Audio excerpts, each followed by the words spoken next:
स्वामी जी महाराज ने आज तुकाराम का प्रसंग लिया है। कल साधु कुसुम्भी वैश्य की चर्चा चल रही थी। आप जी ने सबने देखा, एक संत के सामने कुसुम्भी का जीवन बदल के रख दिया। कहाँ गंदा घृणित जीवन और कहाँ परमेश्वर ने उसके जीवन को वंदनीय जीवन बना दिया, सफल जीवन बना दिया, जीवन सार्थक कर दिया। उसने अपने जीवन के लक्ष्य को प्राप्त कर लिया। कैसे संत का संग होना चाहिए साधुजनों, एक दृष्टांत के माध्यम से देखें। कथावाचक बहुत, ब्राह्मण पंडित भी बहुत, सो कॉल्ड संत महात्मा भी बहुत, सत्संगों में भी हम जाते हैं, सत्संग सुनते भी हैं, करते भी हैं। उसके बावजूद भी जीवन में ऐसा परिवर्तन तो बहुत कम में आता है जैसा कुसुम्भी के जीवन में आया। कुछ दोष अपने में होंगे और कुछ मार्गदर्शकों के अंदर भी कमियां जरूर होंगी।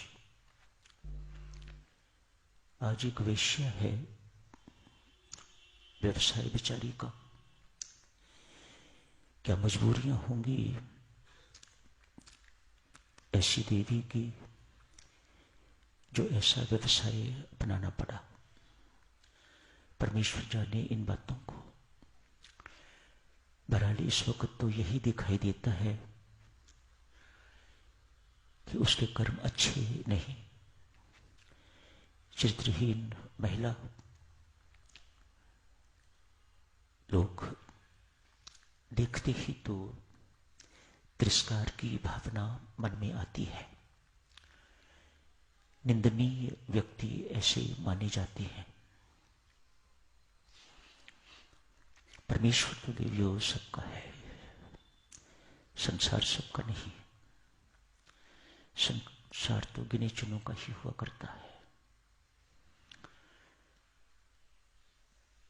अपनों के साथ ही संसार का मोह होता है, लेकिन परमात्मा का तो सबके साथ है। उस बेचारे की कमजोरी है ये, उस बेचारे की लाचारी है ये। वह अपने बच्चों से प्रेम किए बिना रह नहीं सकता। जानता भी वही है किन कारणों से, किन मजबूरियों से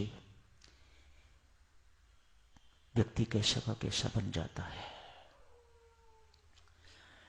आज इस वेश्या के हृदय में भी इस प्रकार की प्रेरणा डाली, भीतर तो उनके भी बैठा हुआ है। ऐसा मत सोचिएगा कि परमात्मा सिर्फ भक्तों और आपके भीतर ही विराजमान है। उस वेश्या के भीतर भी, चोर के भीतर भी है, हत्यारे के बीच भी है, जेल में बैठे हुए हैं उनके बीच भी है, तो सबके भीतर विराजमान है। उस अंतर्यामी परमात्मा ने प्रेरणा दी, कुछ अपने कल्याण का भी तो सोच। ये तो पेट पालने की चीजें हैं। कोई हलवाई है तो कोई कसाई है तो कोई सब्जी बेचने वाला है। तूने ऐसा व्यवसाय चुना है, इससे पेट पलने से अतिरिक्त और कुछ नहीं होगा। तेरा लोक भी बिगड़ रहा है, तेरा परलोक भी बिगड़ रहा है। ऐसी सुंदर प्रेरणाएं, शुभ प्रेरणाएं परमात्मा ही डाल सकता है या कोई संत महात्मा।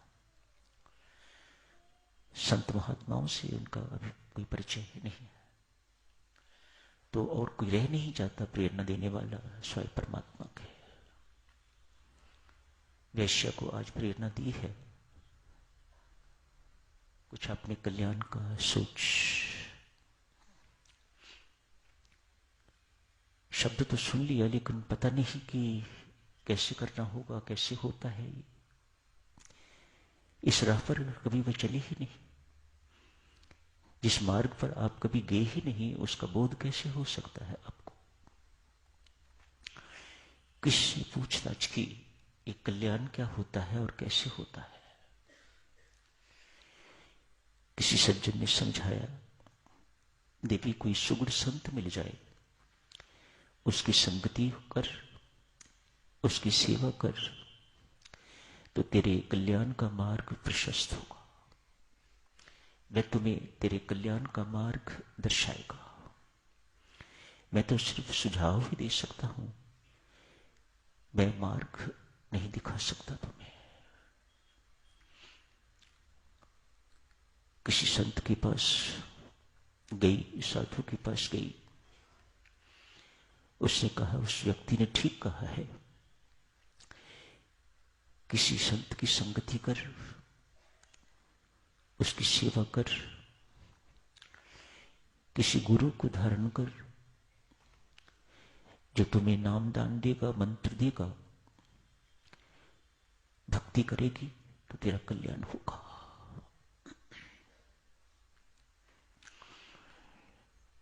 किस संत के पास जाए ये वो भी नहीं बताया। वह भूल गई होगी, मैं कहां जाऊं, किसके पास जाऊं, कौन है गुरु महाराज, कौन होते हैं, उनको इन सब का किसी का पता ही नहीं। किसी ब्राह्मण के पास गई पूछने के लिए, तो ब्राह्मण ने कहा, संत तो आजकल दंभी होते हैं, झूठे होते हैं, बनावटी होते हैं, ब्राह्मण है सबका गुरु, किसी ब्राह्मण की शरण में जा, उनकी सेवा कर तो तेरा कल्याण होगा। पर पहले की बात जची, अतएव कुछ गुरुओं का पता करके तो उनके पास जाना शुरू किया। जिस गुरु के पास जाए वही कहे कि मेरा मंत्र सुपीरियर है, जो मैं तुम्हें रास्ता दिखाऊंगा ये बेटर रास्ता है, इस रास्ते पर चल। दूसरे के पास जाती तो वह कहता, नहीं तो मेरे रास्ते पर चल, मेरा मंत्र अधिक शक्तिशाली है। बेचारी को कुछ स्पष्ट होने की बजाय विभ्रांति हो गई, गॉट कंफ्यूज्ड। मन में सोचा कि भक्ति करने की योग्यता मेरे अंदर है नहीं, मुझे पता ही नहीं भक्ति क्या होती है, और मुझे कोई सिखाने वाला मिल नहीं रहा। कोई मेरे अपने पाप कर्म होंगे, कोई इस प्रकार से चाहते हुए भी मुझे कोई राह दिखाने वाला, कोई रास्ता दिखाने वाला, कोई मेरी बाह पकड़ने वाला मुझे मिल नहीं रहा। अतएव सुना है दान पुण्य करने से कुछ पाप कटते हैं, तो मैं एक भंडारा करती हूं, पैसा मेरे पास बहुत है,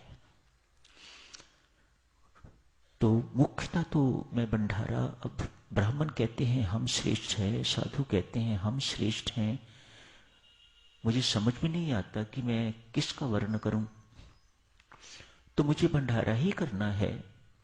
अपनी वैश्य संप्रदाय जितना भी है मैं उनको बुलाती हूं, और जो और कोई आ जाए आ जा। आज एक भंडारे का आयोजन किया। मानो दान से पुण्य जो लाभ होता है वह उसने उसके अंदर लेने की प्रेरणा हुई। रसोईया आ गया हुआ है, रसोई तैयार हो रही है, वैश्याओं का आना जाना भी हो गया है।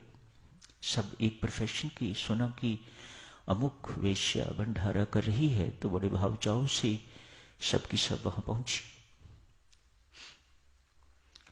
एक उसी नगर पे थोड़ा बाहर एक विरक्त संत महात्मा थे, सच्चे संत महात्मा। उनके पास भी सूचना पहुंची कि अमुक वेश्या दूसरी वेश्याओं के लिए भंडारा आयोजित कर रही है। ये सोच के कि ऐसा भंडारा करने से, वेश्याओं की सेवा करने से मेरा कल्याण